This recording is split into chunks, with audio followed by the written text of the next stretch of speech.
Buenas tardes, amigos y amigas. Quiero agradeceros en primer lugar, en nombre de Unión Progreso y Democracia, vuestra presencia en este acto, y en especial quiero expresar nuestro agradecimiento a la Universidad Pablo de Olavide por haber tenido la generosidad y también el acierto de permitirnos poder celebrar esta conferencia. Quiero comenzar diciendo, como responsable territorial de Unión Progreso y Democracia en Andalucía, que para nosotros la descentralización política, el Estado autonómico constitucionalmente vigente en España, tiene sentido si de verdad supone mejorar la gestión de la cosa pública. Pero de luego nunca debiera ser una excusa para montar unas mastodónticas superestructuras que conviertan a las distintas regiones de España en una especie de mini estados al servicio de una nueva clase política periférica, como por desgracia estamos observando. Y nunca tampoco debiera servir de pretexto para romper la igualdad entre todos los españoles. Por todo ello, decíamos ya en el programa electoral con el que concurrimos a las elecciones andaluzas de 2008, que nuestra visión de la autonomía política se basaba en el desarrollo, dentro de un marco estatal estable, de políticas de promoción de la economía y el bienestar que sean muy respetuosas con el entorno medioambiental, que se apoyen en el fomento de las capacidades emprendedoras y de innovación de nuestra sociedad, que tengan por bandera las políticas de justicia social, que combatan la marginalidad y la pobreza, y que propugnen y defiendan desde Andalucía políticas de cooperación y solidaridad en toda España. Por ello, nosotros podemos reivindicar con firmeza que Unión Progreso y Democracia es el partido que defiende a Andalucía de la forma más justa, más inteligente y más eficaz, que no es otra sino defendiendo sin fisuras la igualdad de toda la población española, la cohesión y la solidaridad nacional. Desde el comienzo de la democracia, Andalucía siempre había sido la punta de lanza de la defensa de la igualdad y la cohesión dentro de la nación española, y asimismo de defensa de la simetría dentro de la construcción de nuestro modelo territorial. Y decimos había sido, pues ello se rompe radicalmente cuando el PSOE de Andalucía decide servir de cobertura al Estatuto catalán, haciendo una mala copia del mismo con el Estatuto andaluz que tenemos actualmente. Y parece que hemos escogido un buen día para tratar el tema, pues según dicen, por fin, después de 4 años, vamos a tener la tan ansiada sentencia del Tribunal Constitucional sobre el Estatuto. Pues para hablaros de esta importante cuestión de la configuración territorial de España y de federalismo, tenemos hoy entre nosotros a Carlos Martínez Gorriarán. Carlos nació en San Sebastián en 1959 y es profesor titular de Estética y Teoría de las Artes en la Universidad del País Vasco desde 1992. Es licenciado en Historia por la Universidad de Deusto y doctor en Filosofía por la del País Vasco. Ha colaborado en numerosos periódicos con artículos y columnas de opinión, especialmente el Diario Vasco, El Correo, El País, ABC y El Mundo, además de numerosas publicaciones culturales especializadas.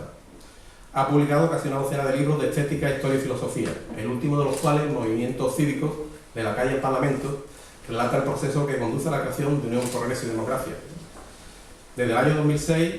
Carlos tiene un blog personal, alojado primero en la web de Basta Ya y en la actualidad en la web de Unión Progreso y Democracia. En 1990, Carlos Martínez Gorriarán comenzó a implicarse activamente en la lucha contra ETA en el País Vasco, participando en la fundación del Foro de Ermua en 1997 y de Iniciativa Ciudadana Basta Ya, de la que fue portavoz junto con Fernando Sabater, desde su fundación en 1999. En el año 2007, organizó con Juan Luis Favo, actual responsable de organización de Unión Progreso y Democracia,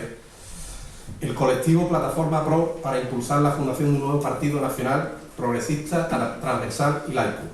que tras pensarlo con Fernando Sabater y Rosa Díez, acabó llamándose Unión Progreso y Democracia. Ha sido responsable de comunicación y programas del Consejo de Dirección de UPyD desde la fundación del partido y encabezó la lista de Valencia en las elecciones generales del 2008. Actualmente, y tras el primer Congreso Nacional celebrado en noviembre de 2009, Carlos sigue siendo miembro de la Dirección Nacional de Unión Progreso y Democracia y es responsable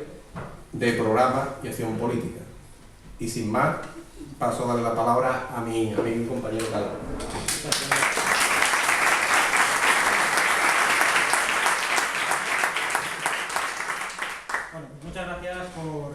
ti, por la invitación también, que siempre es un placer venir a Sevilla, aunque con ciertas prisas, porque a las 9 tenemos que marcharnos todos, y yo también porque tengo el último AVE, en fin, para volver a Madrid hoy, mañana tengo un trabajo y no lo podía dejar. En fin,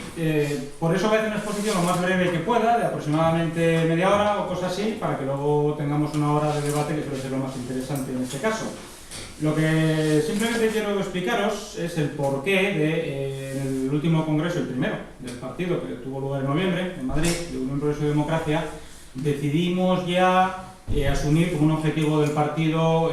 la conversión de España en un Estado federal. Bien, como sabéis, cuando creamos UPyD había 3 puntos claros, que fueron los que desde el principio hemos tratado de ir desarrollando, que siguen siendo los mismos, 3 puntos para nuestra acción política, que son la reforma de una ley electoral pues sumamente injusta, que como sabéis es la responsable de que nosotros, con algún voto más que el PNV en concreto, tengamos un diputado, Rosa Díez, y ellos tengan 6.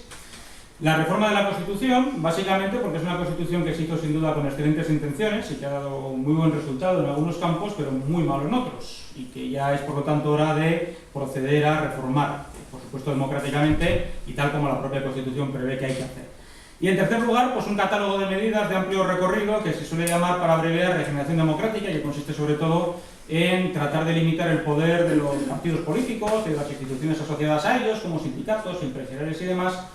a través de medidas de transparencia pública mucho mayores que las que hay, listas abiertas de las elecciones, limitación de mandatos de los cargos públicos, un régimen de incompatibilidad más estricto, etcétera, etcétera, etcétera. Un etcétera muy largo que, por supuesto, está abierto a constantes revisiones y reflexiones sobre su utilidad, ¿no? Bien, pero vamos a hablar de la cuestión federal, porque además, como muy bien decía Miguel Ángel, lo que creo que con un arrebato de optimismo, quizás hoy el Constitucional en su inmensa bondad descienda a dar una sentencia, yo no lo creo, pero bueno, si fuera así nos encontraríamos en una situación verdaderamente extraña que prácticamente nadie entiende, sobre todo fuera de España. No sé, a mí me han llamado muchas veces periodistas, corresponsales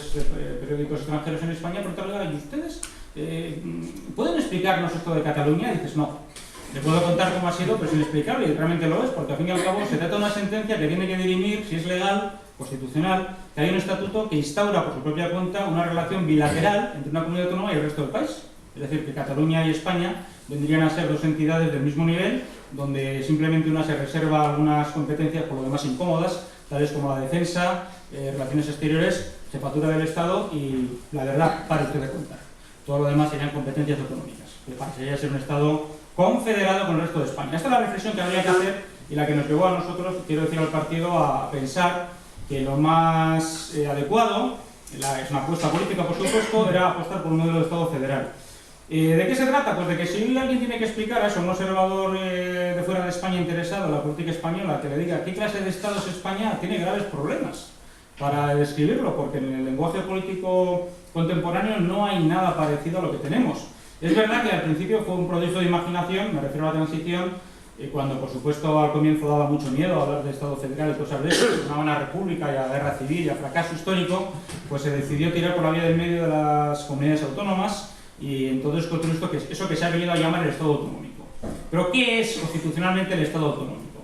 Pues es una especie de híbrido extraño, que como estamos viendo todos los días, a medio camino entre una federación heterodoxa, una federación rara, una federación competitiva, donde las comunidades que la componen, los entes federados, que aquí son las comunidades autónomas, tienen diferente capacidad legislativa, diferente capacidad competencial, y donde además son, por cierto, irresponsables. Es decir, así como al Estado central, cuando incumple una directiva europea, le cae una multa de la Comisión, además unas multas formidables que pagamos nosotros, por cierto.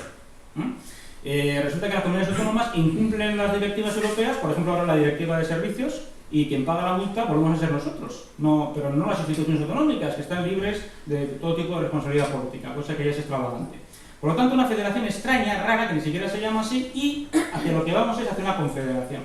Una confederación que es digamos, el objeto imaginario político por excelencia, porque no ha habido una sola en la historia que haya funcionado.